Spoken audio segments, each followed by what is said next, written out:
자, 80일도 못 남았어요. 후보들 열심히 뛰고 있습니다. 이재명 후보의 주말 행보 한번 먼저 모시고 이어가 보도록 하겠습니다. 안녕하세요. 네, 안녕하세요. 고생 많으세요. 네. 위로 조금 걸어주시면 하고 있는데 생각보다 안 아픈데? 이제 맞고 나면 한두 시간 지나서부터 아프기 시작한 그래요? 것 같아요. 네. 그래도 의료인들이 이번 코로나19 사태에 고생들 너무 많이 하는 것 같습니다. 네, 고맙습니다. 네.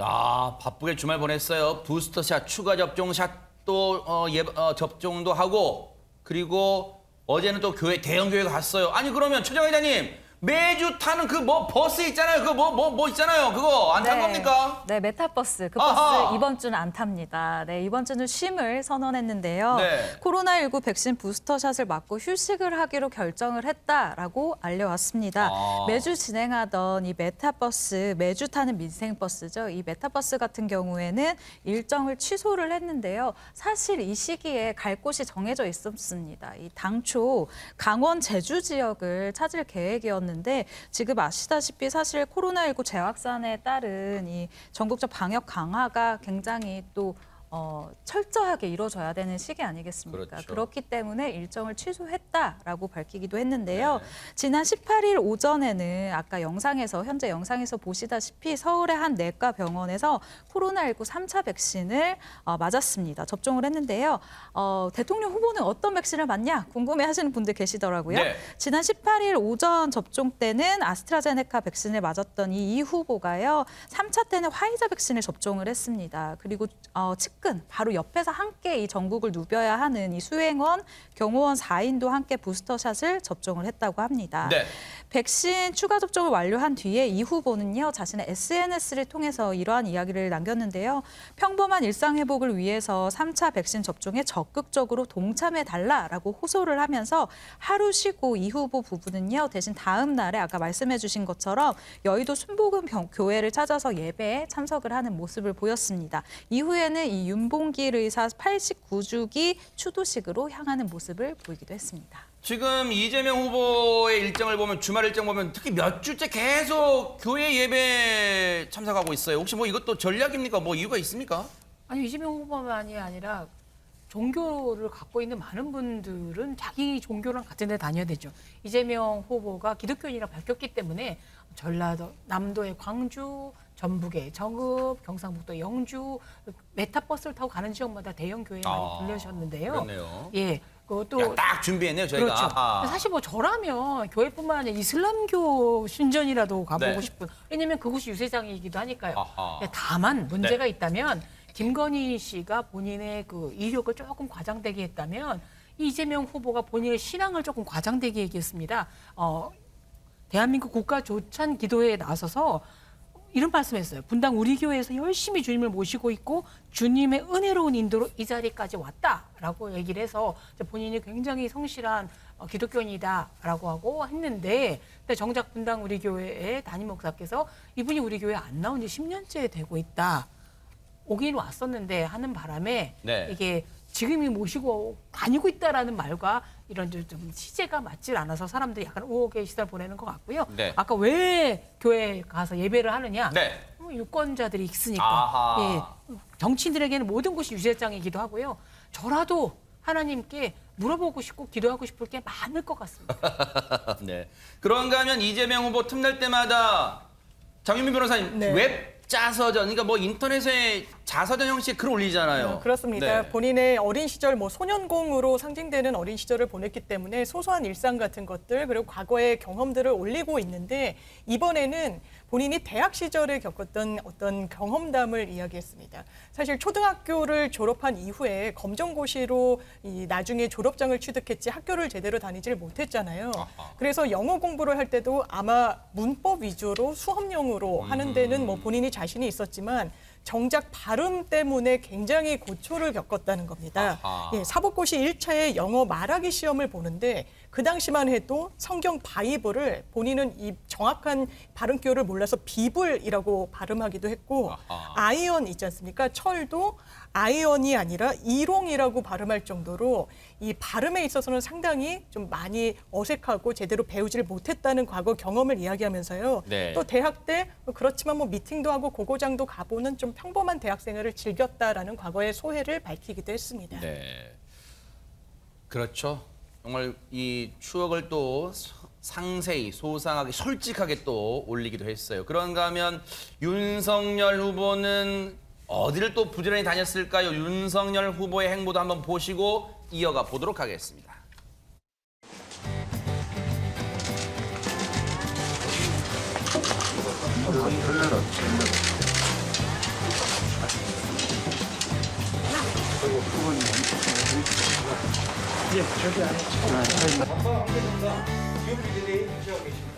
저기는 북한 최대 선전 마을 중 하나인 건천리 마을이며 약 200가구 700여 명이 거주하고 있습니다.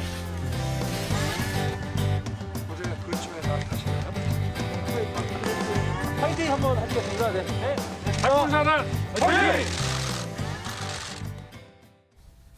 그동안 윤석열 후보가 여러 일정을 가는 건 저희가 전해드렸습니다마는 이른바 안보 행보는 처음인 듯합니다. 박성배 변호사님. 윤 후보는 오늘 강원도 철원에 있는 일명 백골부대 육군 3사단을 방문했습니다. 네. 이 군대 내부를 둘러보고 군인 가족들과 오찬을 나누기도 했는데 이 방문 전 윤 후보는 SNS를 통해서 우리가 후방에서 편안하게 잠들 수 있는 것은 군인 장병들이 전선을 튼튼하게 지켜주고 있기 때문이니 합당한 예우로 보상할 수 있겠다고 언급을 했습니다. 구체적으로 직업 군인의 처우와 초급 간부 복무 여건을 획기적으로 개선하고 위험 근무 수당, 특수 근무 수당 등 각종 수당을 현실화하며 지급 체계도 형평성 있게 개편하겠다고 공언했습니다. 주말 사이에 그런가 하면 무슨 케이크도 받았다면서요. 유인경 평론가님 무슨 케이크입니까? 양력 생일이 윤 후보의 양력 생일이 12월 18일이었다고 합니다. 그래요? 예, 그래서 윤석열 후보를 지지하는 분들이 10명쯤이 여의도 국회의원회관 근처에 와서 꽃다발도 주고 생일 케이크도 주고 했는데 네. 이걸 본 윤석열 후보가 오늘 아침에 미역국도 못 먹었는데 너무 감사하다고 얘기를 했고요. 꽃가루를 들고 있는 분에게는 친히 머리를 이렇게 들이밀면서 씌워주세요라고 네. 해서 좀 다소 체구와 안 어울리지만 네. 굉장히 지지자들에게 힘을 주는 얘기를 했습니다. 생각해보면 지난해 12월 17일 날 바로 생일 전날 윤석열 당시 검찰총장은 정직 2개월을 먹었습니다. 아하, 그렇죠. 예, 생일 네. 선물이 1년 사이 어마어마하게 바뀐 네. 거죠. 그 무렵에 우리가 윤석열 검찰총장을 기억하는 건 개들하고 산책 다니는 모습이었는데 네. 이제 많은 지지자들하고 쌓여 있어서 세상이 참 많이 변했구나라는 걸 느낄 수 있었습니다. 네. 어째 늦었지만 생일은 축하해드려야 되겠죠. 네. 사실 이재명 후보나 윤석열 후보 모두 저렇게 그냥 허허허허 웃는 순간만 앞으로 79일 동안 있으면 얼마나 좋을까라고 본인들은 생각할 수도 있어요. 왜냐하면 그런데 사실 대선이 만만치 않습니다. 녹록지가 않아요. 앞으로 있을 대선 후보 TV 토론도 그렇고요. 정말 이제 험난한 길이 남아 있는데 그런데 오늘 오전에 윤석열 후보의 이제 직속 기구 있잖아요. 새시대 준비위원회 여기서 인재 영입 행사가 있었는데요. 모두가 깜짝 놀랄 만한 인물이었답니다. 여러분도 그러실지 한번 보시고 이어가 보도록 하겠습니다.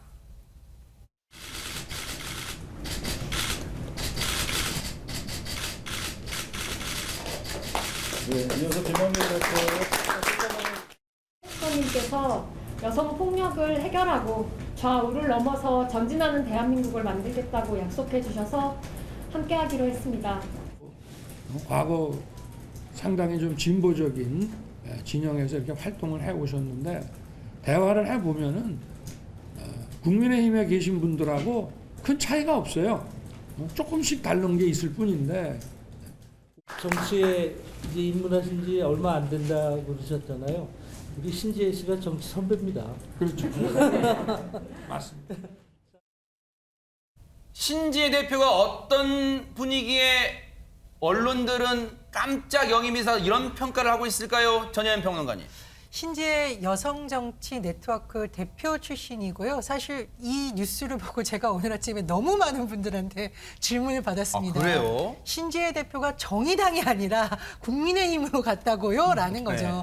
그 말이 상징하는 바는 뭐냐면요. 이제 신지의 여성정치 네트워크 대표는 네. 굉장히 젊은 31살의 여성 정치, 특히 페미니즘에 대해서 그동안 강력한 목소리를 내왔던 활동가이기도 하고 네. 정치인이기도 합니다. 네. 출마를 했을 때 2016년 녹색당의 비례대표로 출마를 했었고 네. 2018년 서울시장 선거라든가 2020년 총선, 지난 4월 서울시장 보궐선거에도 출마를 했습니다.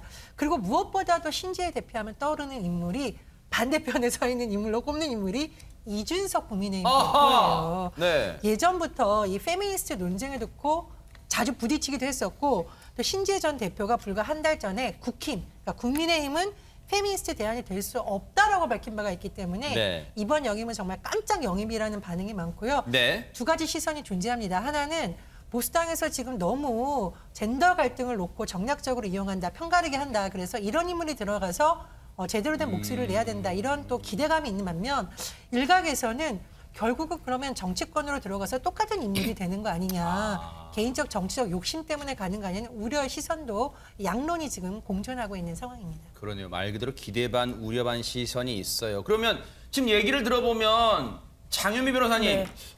이준석 대표와 신재 대표는 좀 악연인 거예요, 그럼 과거에? 그렇습니다. 여러 방송에 같이 출연을 하면서 뭐 갈등을 겪기도 했고 신경전을 벌이기도 했었는데 이를테면 이런 식이었습니다. 신재 국민의힘 이 수석 부위원장이 과거 방송에서 이준석 후보랑 같이 대표랑 같이 출연을 해서는 이른바 박근혜 퀴즈라고 불리면서 정치권에 영입이 됐는데 이것도 어떻게 보면 특혜 아니냐, 특권 아니냐, 공정사회 원칙에 맞지 않는다라고 직격을 날렸고요. 네. 그에 대해서 이준석 대표가 당시에 그래서 내가 공천 안 받고 지역구를 스스로 발굴하고 뚫겠다고 얘기했던 것이다라고 받아치기도 했습니다. 네. 그래서 오늘도 사실 영입과 관련해서 이준석 대표가 다소 뼈 있는 말을 했는데요. 일단 김한길 새시대 위원장이 영입한 부분에 대해서는 충분히 그 뜻을 존중하겠다.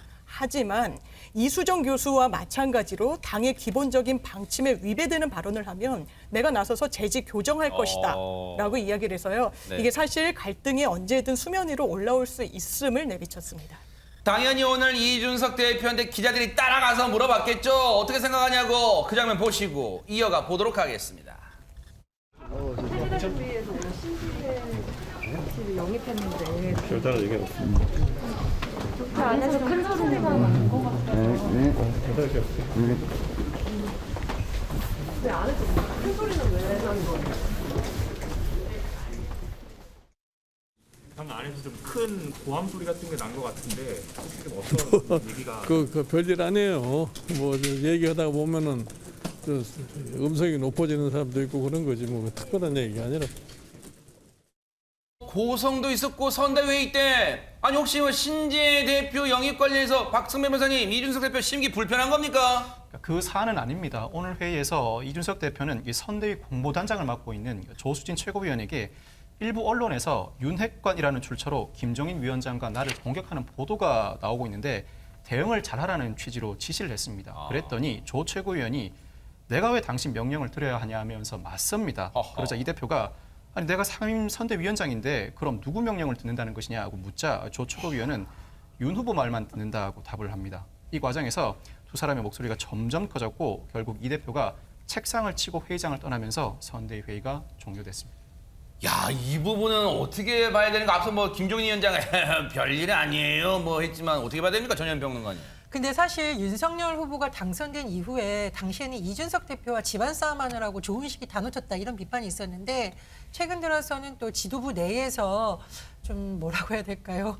서열 싸움을 한다 이런 비판이 나올 수가 있는 부분입니다. 이게 어떤 뭐 치열한 민생 문제를 놓고 가치를 놓고 충돌하는 거라던가 잘해보자는 과정에서 우리 큰 소리 날 수 있죠. 그게 아니라 지금 본질적인 사안을 넘어서 마치 기싸움 벌인 것처럼 보이기 때문에 비판의 요소가 있었고 앞서 사실 이 조수진 당시 최고위원과 이준석 대표가 이미 마찰을 벌인 바가 있는데 네. 당시에는 최고위에서 당시에 의원이었던 곽상도 의원의 아들 퇴직금 50억 문제를 놓고 아마 좀 논의를 하려고 했는데 그때도 한번 부딪힌 적이 있습니다. 아하. 그래서 물론 뭐 의견 충돌이 있을 수는 있습니다만 이미 대선이 얼마 남지 않았기 때문에 네.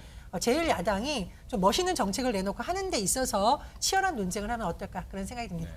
이준석 대표 얘기 나온 김에 박성배 변호사님, 이준석 대표한테 무슨 뭐 의혹이 제기된 게 있다면서요? 전직 기자 허모 씨가 17일 SNS에 전체 공개로 자신이 자주 가는 마사지샵에 과거 이 대표도 다녀갔는데 이곳에서 유사 상행위가 이루어지니 이 대표도 이런 행위를 했을 것이라는 의혹을 제기합니다. 어이고. 그러자 이 대표가 이 후보 아들이 갔다는 업소는 광고지도 민망해서 제가 올리지 못할 정도지만 자신이 방문한 마사지샵은 제시, 전현무, 조세호님 등 연예인들도 당당하게 가서 사인까지 해주고 나오는 가게다라고 언급을 했습니다. 그러다 19일 이 허모 전 기자를 상대로 정보통신망 이용 촉진법 위반 혐의로 서초경찰서에 고소했다고 밝혔습니다. 네.